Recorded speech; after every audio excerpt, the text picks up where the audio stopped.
اللہ تعالیٰ نے قرآن مجید فرقان حمید میں ارشاد فرمایا ہے کہ فَاسْأَلُوا أَهْلَ الذِّكْرِ إِن كُنتُمْ لَا تَعْلَمُونَ۔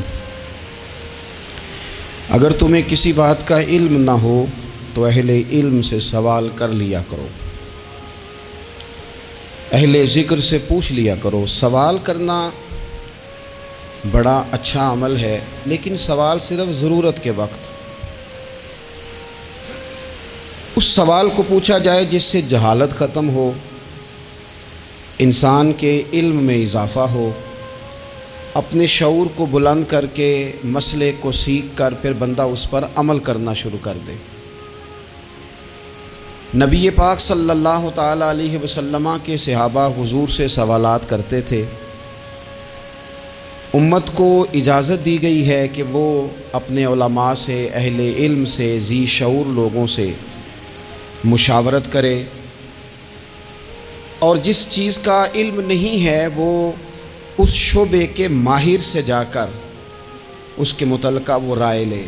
بہت زبردست مفتی بھی ہو، جید قسم کا عالم ہو، کتاب و سنت پر، سیرت پر، تصوف پر اس کی پوری دسترس بھی ہو، تو پھر بھی اسے حکم ہے کہ اگر وہ بیمار ہے تو وہ ڈاکٹر سے رجوع کرے، اس سے وہ سوال پوچھے، اپنی تسلی کرے اور اپنے حفظان صحت کے اصولوں کے مطابق وقت گزارے، لیکن وہ ضرورت کا، بے تکا نہیں، غلط نہیں، بحث کے لیے نہیں۔ نبی پاک صلی اللہ تعالیٰ علیہ وسلم نے اس کی حوصلہ افزائی ان الفاظ کے ساتھ فرمائی ہے جو ابو داؤد شریف میں موجود ہیں۔ حضور علیہ الصلوۃ والسلام نے فرمایا کہ جہالت سے نجات حاصل کرنے کا ذریعہ سوال ہے۔ سوال پوچھو تاکہ تمہاری جہالت دور ہو جائے، لیکن اس کے کچھ قاعدے، کچھ ضابطے، کچھ اصول ہیں۔ ہمارے ہاں کچھ عرصے سے یہ رجحان ہوا ہے کہ ابحاث، کثرت سوالات، ایسی باتیں جن کا اس انسان سے جو سوال پوچھ رہا ہے دور دور تک کوئی تعلق ہی نہیں بنتا، بے معنی اور بے مقصد اور بے محل گفتگو، بے موقع باتیں، یہ رجحان پکڑتی جا رہی ہیں سوسائٹی کے اندر۔ ہر شخص کو تجزیہ نگار بنا دیا گیا ہے، ہر شخص کو عالم بنا دیا گیا ہے، ہر شخص کو ڈاکٹر ڈکلیئر کر دیا گیا ہے، ہر بندہ اپنی مرضی کی رائے دے رہا ہے۔ اس کا نقصان یہ ہوا ہے کہ ملک تیزی سے غیر مستحکم ہوتا چلا جا رہا ہے۔ بگڑتے، بکھرتے، ٹوٹتے خیالات، بہت زیادہ جب باتیں ہونے لگ جاتی ہیں، بہت زیادہ جب بحثیں ہونے لگ جاتی ہیں تو وہ نفرتوں کو جنم دیتی ہیں، وہ اذیت کا باعث بنتی ہیں۔ قرآن مجید فرقان حمید آپ دیکھیے تو سورہ بقرہ میں سے جو آیہ کریمہ میں نے آج تلاوت کی ہے خطبے میں، اس میں اللہ تعالیٰ نے فرمایا ام تریدون ان تسألوا رسولکم کما سئل موسیٰ من قبل، کیا تم میرے نبی پاک علیہ السلام سے بھی اسی طرح ہی سوال کرنا چاہتے ہو جس طرح حضرت موسیٰ کی قوم نے ان سے کیے تھے؟ جس طرح پہلے حضرت موسیٰ علیہ السلام سے سوال کیا گیا تھا، تم بھی میرے رسول سے اسی طرح سوال کرنے کا ارادہ رکھتے ہو؟ کبھی بنی اسرائیل والوں نے کہا کہ ہمیں پتھر سے پانی نکال کے دیا جائے، کبھی کہا کہ ہمیں کھانا من و سلوہ دیا جائے، کبھی کہا کہ ہم اس وقت مانیں گے جب رب کو اعلانیہ دیکھ لیں گے۔ کیا تم میرے رسول سے بھی اسی طرح ہی سوال جواب کرنا چاہتے ہو؟ ضرورت کے لیے سوال ضرور کریں، یہ پہلا ہی سپارہ ہے۔ حضرت موسیٰ علیہ السلام کا زمانہ مبارکہ ہے، ایک شخص نے اپنے کزن کو، اپنے چچا کے بیٹے کو، چچا زاد کو قتل کر دیا اور خود ہی اس کا مدعی بن کے حضرت موسیٰ کے پاس آیا کہ بتائیے جناب میرے اس بھائی کو کس نے قتل کیا ہے؟ حضرت موسیٰ نے ایک سادی سی بات کی، کیا فرمایا؟ وَإِذْ قَالَ مُوسَىٰ لِقَوْمِهِ إِنَّ اللَّهَ يَأْمُرُكُمْ أَن تَذْبَحُوا بَقَرَةً۔ حضرت موسیٰ علیہ السلام نے اپنی قوم سے کہا کہ اللہ تمہیں حکم دیتا ہے کہ ایک گائے ذبح کرو، گائے کا کچھ حصہ مقتول کو مارو، وہ خود اٹھ کے بتا دے گا مجھے کس نے قتل کیا ہے۔ یہ پہلا سپارہ ہے قرآن مجید کا، آپ اس کو دیکھ لیں، یہ آیت نمبر 67 سے شروع ہو رہا ہے۔ تو اب وہ چونکہ ذبح کرنا نہیں چاہ رہا تھا، اس کو پتا تھا کہ مجرم تو میں خود ہوں، وہ ذبح چونکہ کرنا نہیں چاہ رہا تھا، اس سے کہا کہ مارو ایک حصہ گائے کا، اس کو تو یہ اٹھ کے بتا دے گا۔ تو اس نے جواب کیا دیا؟ قالوا اتتخذون ہزوا، یعنی لگا آپ میرے ساتھ مذاق کرتے ہیں، کبھی ایسا بھی ہوا ہے؟ قال اعوذ باللہ ان اکون من الجاہلین، حضرت موسیٰ علیہ السلام فرمانے لگے میں اللہ کی پناہ مانگتا ہوں میں جاہلوں میں سے ہو جاؤں۔ ہر وقت مذاق کرتے رہنا یہ تو جاہلوں کا طریقہ ہے۔ کن کا ہے؟ حضرت موسیٰ نے کہا ہے، قرآن پاک ہے، ہر وقت مذاق کرتے رہنا، خوش طبی اور چیز ہے، مسکراتے رہنا، لیکن کسی کا مذاق ہر وقت اڑاتے رہنا کن کا طریقہ ہے؟ جاہلوں کا۔ جب کہا نہیں ذبح کرنی ہے تو اب ذرا دیکھیے، کرنا نہیں نہ چاہ رہے، قالوا ادع لنا ربک یبین لنا ما ہی، کہنے لگے اے موسیٰ پھر آپ نہ رب سے دعا کریں کہ وہ ذرا کھول کے بتائے وہ گائیں کس طرح کی ہو، ارادہ نہیں نہ ذبح کرنے کا، آپ دعا کریں۔ قال انہ یقول انہا بقرۃ لا فارض ولا بکر، فرمایا کہ رب کہتا ہے وہ گائے نہ بوڑھی ہو نہ زیادہ بچیا ہو، عوان بین ذالک، ان کے درمیان ہو، یعنی جوان گائے ہو۔ فافعلوا ما تؤمرون، کرو جس کا تمہیں حکم دیا جا رہا ہے۔ قالوا ادع لنا ربک یبین لنا ما لونھا، لو اگلی بات سن لو، کہنے لگے آپ دعا کریں رب سے کہ وہ کھول کے بتائے اس کا رنگ کس طرح کا ہو، رنگ بتائیں کس طرح کا ہو۔ قال انہ یقول انہا بقرۃ صفراء، فرمایا رب فرماتا ہے کہ صفراء رنگ کی ہو، یعنی گہرے زرد رنگ کی ہو، کہ رب فرماتا ہے اس طرح کی گائے ذبح کرو۔ فاقع لونھا تسر الناظرین، اور جب کوئی اسے دیکھے تو اسے اچھا بھی لگے، آنکھوں کو اچھی لگے وہ گائے، اس طرح کی گائیں ذبح کرو۔ لو اتنی باتیں بتا دی۔ قالوا ادع لنا ربک یبین لنا ما ہی، کہنے لگے نہیں آپ پھر دعا کریں اللہ ذرا کھول کے بتائے گائیں کس طرح کی ہو۔ ان البقرہ تشابہ علینا، ہمیں ذرا گائیں پر شبہ پڑ گیا ہے کس طرح کی ذبح کرنی چاہیے۔ وَإِنَّا انشاءاللہ لمہتدون، اگر اللہ نے چاہا تو ضرور ہم ہدایت پا جائیں گے۔ پھر اللہ تعالیٰ نے فرمایا کہ قال انہ یقول انہا بقرۃ لا ذلول تثیر الارض، گائیں اس طرح کی ہو کہ وہ کبھی کھیتی میں نہ چلائی گئی ہو، یعنی اس کو کبھی کام نہ اس سے لیا گیا ہو۔ بیل کو لوگ لگاتے تھے نا، جو کام آج ٹریکٹر سے لیا جاتا ہے وہ گائے بیل سے لیا جاتا تھا، تو وہ کھیتی باڑی کے کام نہ اس کو لگایا گیا ہو۔ ولا تسقی الحرث، اور نہ اس سے پانی نکالا گیا ہو، نہ کھیت چلانے ہل چلانے میں لگائی گئی ہو، اور وہ جو کنواں ہوتا تھا جس کے گرد گائیں گھومتی تھی، تو کہا وہ بھی کام اس نے نہ کیا ہو گائے نے۔ مسلمۃ لا شیۃ فیہا، وہ ہر عیب سے پاک ہونی چاہیے۔ قالوا الآن جئت بالحق، اب کہنے لگے اب آپ صحیح بات لے کے آئیں، اب سوال ختم ہو گئے نا، کہنے لگے اب آپ بات فذبحوہا، انہوں نے ذبح کر دی۔ وما کادوا یفعلون، پر ایسا کرتے نظر آتے، لگتا نہیں تھا کریں گے ذبح پر ذبح۔ اچھا یہ گائیں پھر ملی کیسے؟ امام خازن کہتے ہیں کہ ایک نیک آدمی تھا، تو اس کا آخری وقت آ گیا، تو اس کے پاس جو کل جمع پونجی تھی وہ ایک بچیا تھی، گائیں کی بچی، بچیا ویڑی، اس کے پاس وہ ایک بچیا تھی صرف۔ تو اس نے اس طرح کیا کہ اس کی گردن پر ایک مہر لگائی، اللہ کے نام پر بطور امانت اس نے اس کو جنگل میں چھوڑا، کہا یا اللہ میرا بیٹا ایک ہی ہے، وہ بھی چھوٹا ہے، اس کی حفاظت کرنا اور میرے بیٹے کو پہنچا دینا۔ بچہ بالغ ہو گیا، اس کی ماں نے کہا بیٹا جو امانتیں رب کے پاس رکھوائی جائیں نا ان میں خیانتیں نہیں ہوا کرتی، جا کے جنگل میں آواز دے تیری گائے واپس آ جائے گی۔ اس نے جا کے جنگل میں آواز دی کہ وہ جو میرے باپ نے امانت رکھوائی تھی وہ کدھر ہے؟ وہ نشان لگی ہوئی گائیں دوڑتی ہوئی اس کے پاس آئی۔ واللہ خیر الرازقین، جب رب بندوبست کرے، جب اللہ بندوبست کرے تو پھر معاملہ اور ہوتا ہے۔ وہ گائے آ گئی، اب اس نے کیا کیا اس نوجوان نے کہ وہ گائے گھر لایا، ماں سے آ کے کہا کہ اماں یہ تو اللہ نے فضل کر دیا۔ ماں کہنے لگی پتر حالات ہمارے خراب ہیں، منڈی میں لے جا اسے بیچ دے، لیکن سودا میری مرضی کے بغیر طے نہ کرنا۔ کس کی مرضی کے بغیر؟ کس کی؟ اماں کی مرضی۔ اور سنو یار، تھے کچھ لوگ جن کو لوگوں نے تانے بھی دیے کہ تم ماں کے پیچھے لگ گیا ہے، لوگوں نے بڑا کچھ کہا، پر جو ماں کی مرضی پہ لگیں ناکام نہیں ہوتے زندگی میں۔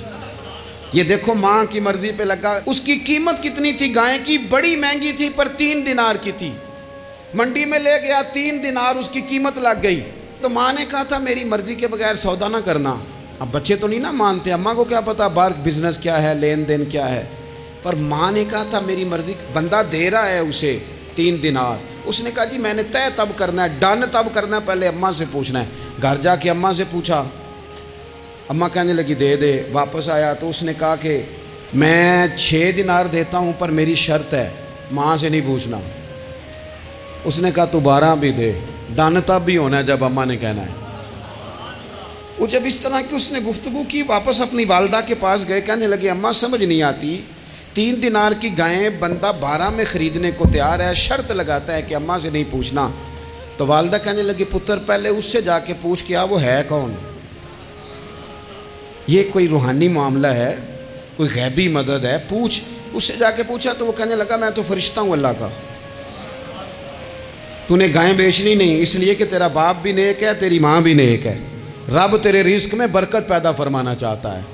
ماں باپ نیک ہونا رزق میں برکت ہو جاتی ہے۔ ماں باپ نیک ہوں، ان کی صالحیت کا اثر پہنچتا ہے بچوں تک۔ رزق حلال کما کے لانے والے ہوں تو گھر میں برکت ہوتی ہے۔ جا کے کہا کہ تیرے ماں باپ نیک تھے، اسے نہ بیچنا گائے کو، تو کیا کریں؟ کہنے لگے بنی اسرائیل والے سوال کر کے خود مشکل میں آ گئے۔ اب وہ ایسی گائے جو جوان بھی ہو، یہاں تو ہر غریب آدمی اپنی گائیں یہاں لگا دیتا ہے، کھیتی باڑی میں یہاں لگا دیتا ہے، کنویں میں پانی نکالنے میں، تو یہاں تو ہر ایک کی گائیں، تو ایسی گائیں جس کا رنگ بھی اتنا پیارا ہو، زیادہ بوڑھی زیادہ بچی بھی نہ ہو، اور ابھی تک کھیت میں بھی نہ لگی ہو، وہ سوائے تیرے کہیں نہیں ہے۔ اس نے کہا چل پھر مہربانی کر بتا میں کتنے کو دوں گائیں، اگر وہ آ جائیں تو کتنے کو بیچنی ہے؟ اسے کہنا کوئی نہیں، ریٹ تو زیادہ کرنا ہی نہیں، ان سے کہنا گائے کے اندر سے گوشت نکال دیں اور جتنا گوشت ہے اتنے پیسے بھر دیں، اس کی کھلڑی بھر دیں۔ اب وہ بنی اسرائیل والے ڈھونڈتے پہنچ گئے، کہا جناب گائیں 3 دینار کیا 6 لے لو۔ اس نے کہا نہ بھائی، ذبح کروں گا، گوشت نکالوں گا، جتنا وزن گوشت کا اتنے پیسے بھرو گے کھال میں تو پھر گائے تمہیں ملے گی۔ اب مجبور تھے، کیا کرتے؟ ابن کثیر حدیث لائے ہیں، امام سیوطی نے در منصور میں بھی لکھی ہے، نبی پاک صلی اللہ علیہ وسلم نے فرمایا سنو جوانوں، اور اسے دل کی تختی پہ لکھو، نبی پاک علیہ السلام نے فرمایا اگر بنی اسرائیل والے زیادہ سوال نہ کرتے تو اتنی مشکل کا شکار نہ ہوتے۔ انہوں نے سوال اتنے کیے کہ چارہ نہیں ہے اب ان کے لیے، چارہ نہیں ہے اب ان کے لیے کہ یہ ادھر ادھر جا سکے، مجبوری بن گئی، یہی گائے خریدنی ہے، یہی لے جانی ہے۔ اب اتنا سارا مال جمع کر کے وہ گائے خریدی، ذبح کی، تو مقتول کو جب اس کا ایک حصہ مارا تو اس نے اٹھ کے کہہ دیا یہ جو مدعی بنا ہوا ہے نا، یہی تو میرا قاتل ہے، یہی تو میرا قاتل ہے، یہی تو ہے جس نے یہ سارا کام کیا ہے۔ تو زیادہ سوالات کرنا، بہت زیادہ سوالات کرنا، ہر وقت بحث میں رہنا، نبی پاک صلی اللہ تعالیٰ علیہ وسلم نے منع فرمایا، اور میرے رسول پاک علیہ الصلاۃ والسلام نے فرمایا یاد رکھو 3 چیزوں سے ہمیشہ بچو، بخاری مسلم میں موجود ہے۔ ایک تو فرمایا کثرت کیلو کال سے بچو، زیادہ بحثیں نہ کرو، اور دوسرا حضور علیہ الصلاۃ والسلام نے فرمایا مال کو ضائع کرنے سے بچو، اور تیسرا فرمایا زیادہ سوال نہ کیا کرو، زیادہ سوال نہ کیا کرو۔ ایک مقام پہ نبی پاک علیہ السلام نے فرمایا حج فرض ہے۔ ایک صاحب نے اٹھ کے پوچھا حضور ہر سال؟ حضور خاموش ہو گئے۔ پھر پوچھا حضور ہر سال؟ سرکار خاموش ہو گئے۔ تیسری بار پھر پوچھا حضور ہر سال؟ نبی پاک علیہ السلام نے فرمایا زیادہ سوال نہ کیا کرو، میرے منہ سے نکل جاتا نا ہر سال فرض ہے تو رب نے ہر سال فرض کر دینا تھا، تمہارے لیے مشکل ہوتی۔ اور فرمایا جس چیز کے لیے میں تمہیں حکم دوں وہ کر دیا کرو، اور جس چیز میں تمہیں آزاد کر دوں اس میں آزاد ہو جایا کرو، زیادہ باریکیوں میں نہ جایا کرو۔ جن لوگوں نے بھی باریک بن کے چیزیں ڈسکس کرنی چاہی نا، الجھ گئے، تنگ آ گئے، اور جو کسی ایک دروازے کے فقیر تھے، ایک دروازے کے فقیر تھے، ایک دروازے کے فقیر تھے، کسی ایک راہ سے خیرات لیتے تھے، زیادہ الجھاؤ نہیں پیدا کیا انہوں نے۔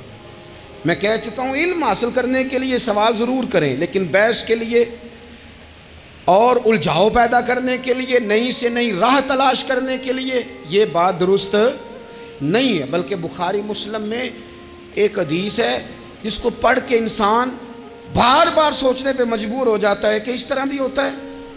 حضرت انس بن مالک رضی اللہ تعالیٰ عنہ ارشاد فرماتے ہیں ہم سب حضور کی بارگاہ میں بیٹھے تھے، بخاری مسلم ہے، نبی پاک علیہ السلام تشریف فرما تھے، حضور کی عادت مبارکہ تھی جہاں موقع آیا حضور بیٹھ گئے، حضور زمین پہ جلوہ فراز تھے۔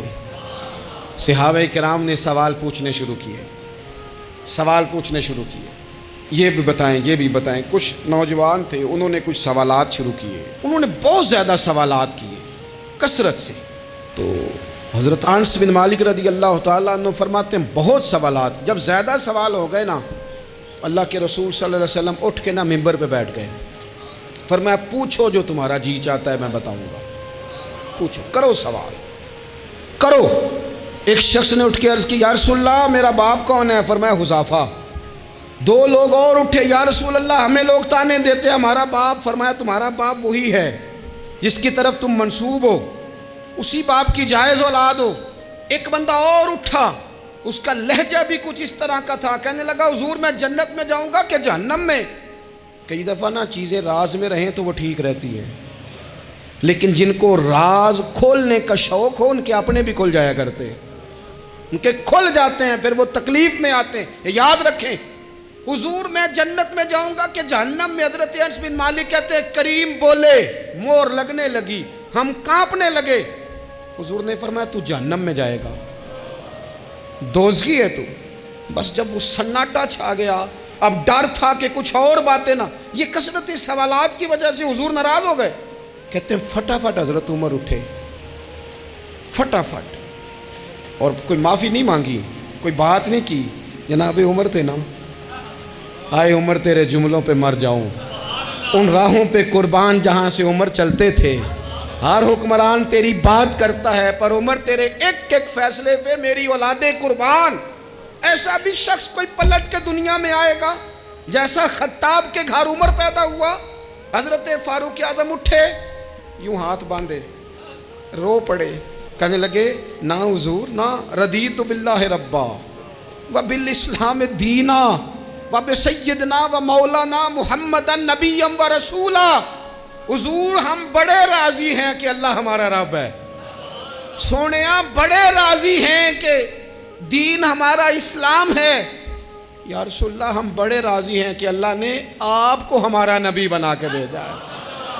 حضور بڑے یوں ہاتھ باندھے، نہ ساڈا بولیا چولیا معاف کری، غلطی ہو گئی حضور جوانوں سے، نہیں ایسا حضور، نہ اس سے زیادہ کوئی پردہ نہ کھول جائے کہ رضیت باللہ ربا وبالاسلام دینا وبسیدنا ومولانا محمد نبی و رسولا۔ وہ ضرورت کے لیے سوال ضرور پوچھا جائے، حضور پسند کرتے تھے، لیکن بحث میں الجھ جانا، ہر وقت دین کو تختہ مشق بنا لینا، ہر وقت میرا دل تڑپتا ہے، کبھی کبھی سوچتا ہوں یہ میرے نبی پاک کا دین ہے، کیا یہ صرف دنیا میں بحث کے لیے آیا ہے؟ جس کو چار لفظ آئے اس نے میرے حضور کے دین کو ذریعہ بحث بنا لیا۔ صبح بھی بحثیں، شام بھی بحثیں۔ کریم محبوب علیہ السلام نے جو طائف میں روڑے کھائے تھے وہ اس لیے کہ امت بیٹھ کے بحثیں کرے، اس لیے امام علی مقام نے سارا گھرانہ کربلا میں دے دیا کہ تم بحثیں کرو۔ عمل کب کریں گے؟ کرو بحث، صبح بھی کرو، ہر بندہ کرے، مولوی بھی کرے، مفتی بھی کرے، مناظر بھی کرے۔ اور چلو علماء تو کبھی اعلاء کلمت الحق کے لیے کوئی گفتگو کر بھی لیں، ہر چوک چراہے میں بحث، ہر جگہ مناظرہ، خدا را بلا ضرورت تو چھوڑ دیں، بلا وجہ تو چھوڑ دیں، کبھی تو مان کر چلنے کا مزاج بنا لیں، کبھی تو قبول کر لیں۔ یا رسول اللہ رضیت باللہ ربا وبالاسلام دینا وبسیدنا ومولانا محمد نبی و رسولا۔ حضور بڑے راضی ہیں کہ اللہ ہمارا رب ہے، اسلام ہمارا دین ہے، آپ ہمارے نبی ہیں۔ حضور ہم بڑے ہی راضی ہیں، ہم پر کرم نوازی ہو جائے۔ تو حضور نے فرمایا عمر بیٹھ جا، اللہ تیرے اوپر رحم فرمائے۔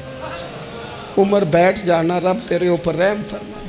اور پھر فرمایا عمر یہ رب نے تجھے ہی توفیق دی ہے، یہ تجھے توفیق ملی ہے۔ تو اتنی زیادہ بحثیں۔ میں کبھی کبھی کچھ سوالوں کے جواب دینے کو جی نہیں نہ چاہتا۔ آپ جو سوال کر رہے ہیں وہ پتہ ہے حضور کے ایک عظیم صحابی کے بارے میں کر رہے ہیں، آپ ان پر بحث کرنا چاہتے ہیں، آپ ان کو تختہ مشق بنانا چاہتے ہیں، جی نہیں کرتا۔ وہ ہستی اونچی ہے، نہ بھائی نہ، دل نہیں مانتا، خیال نہیں پیدا ہوتا۔ ہم تو ان بزرگوں کے ماننے والے ہیں جو حضور کی ازواج کا اور چاروں بیٹیوں کا نام لیتے تھے تو وضو کر کے لیتے تھے. وہ تو باتیں کرتے تھے تو ڈر ڈر کے کرتے تھے, کہتے تھے توبہ توبہ توبہ. ہم کہاں اور وہ لوگ کہاں. لیکن آج ہر آدمی کو بحث کا شوق آیا ہے. ہر شخص ہے جو کہتا ہے مجھے بھی 3 باتیں آتی ہیں, میں بھی تھوڑا سا مفتی ہوں, میری بھی سن لو. اپنی زندگی میں اتنا دروازہ بحث کا نہ کھولیں, اتنا الجھاؤ نہ پیدا کریں, اور ایسے بے جا لا یعنی اور بے مقصد سوالات سے اپنے آپ کو بچائیں.